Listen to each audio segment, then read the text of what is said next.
যে নাম দিয়ে দিচ্ছে বৌদি, আসলে দূর দূর থেকে এইভাবে আসে বিদায় আমরা ছেলে মেয়ে নিয়ে খাই শান্তিতে আসছি। মুকসুদপুরের জলির পাড়ে ভাইরাল বৌদির সিঙ্গারা স্বাদ নিতে ছুটছেন দূর দূরান্তের মানুষ। গোপালগঞ্জের মুকসুদপুর উপজেলার জলির পাড়ে একটি সিঙ্গারার দোকান এখন আলোচনার কেন্দ্রবিন্দুতে। স্বাদের কারণে সামাজিক যোগাযোগ মাধ্যমেও ছড়িয়ে পড়েছে এই সিঙ্গারার পরিচিতি।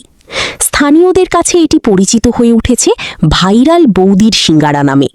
বাইরে যে নাম দিয়েছে এই এক নামেই আমি সারা জীবন পার করে দিতে পারবো। বাজে কমেন্ট দেয় নাই, মনে করেন যে যার যেরকম ধারণা সেরকম ভাবে কমেন্ট করবে। যদি সে ভালো মনে কমেন্ট করে, যদি সে লোককে ভালো হয় অবশ্যই ভালো করাটা কমেন্ট করবে। এখানে অনেক পরিশ্রময়, বুঝছেন। যে বাইরে দূর থেকে আসেন সিঙ্গারা খাইতে আসলে সব সাবধানের সাথে আসবেন, যারা গাড়ি করে নিয়ে আসেন। আসলে তাদের বিষয়ে বলার মতন ভাষা আমার নাই। যে নাম দিয়ে দিচ্ছে বৌদি, আসলে দূর দূর থেকে এইভাবে আসে বিদায় আমরা ছেলে মেয়ে নিয়ে খাই শান্তিতে আসছি। নাহলে এত সিঙ্গারা বিক্রি করা সম্ভব ছিল না আমাদের পক্ষে।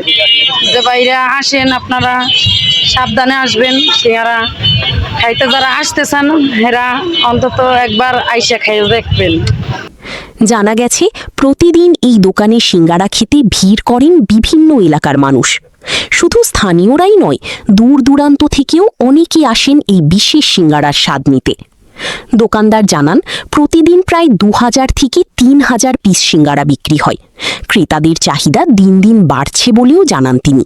বর্তমানে 2000 পিস, আর মানে বানাইয়া শ্বাস করতে বললে 3000 যায়, কিন্তু আমরা বানাইয়া না বানাই পারি না। স্বাদের ভিন্নতা, মানসম্মত উপকরণ এবং মানুষের আগ্রহের কারণেই জলির পাড়ের এই সিঙ্গারা এখন স্থানীয় গণ্ডি পেরিয়ে পরিচিতি পেয়েছে। আমরা আসছে যে আমি জলিল পার্কে কাজ করি, ওখান থেকে। আপনার বাড়ি? বাসা আছে চুয়াডাঙ্গা জেলা। চুয়াডাঙ্গা। মানে এদের পাশে দোকান, মেন লোক বলতেছি আর জন্য সবাই আসে। এই ধরনের থেকে কেউ খায় না, বেশি খাই দোকানের থেকে। সেটাই দেখে আসছে। জি। আচ্ছা, এটা কেমন, মানে কেমন লাগে? ভালো। অনেকের কাছে এটি হয়ে উঠেছে মুকসুদপুরের একটি জনপ্রিয় খাবারের ঠিকানা। নিউজ ডেস্ক, বাঙালি খবর ডিজিটাল।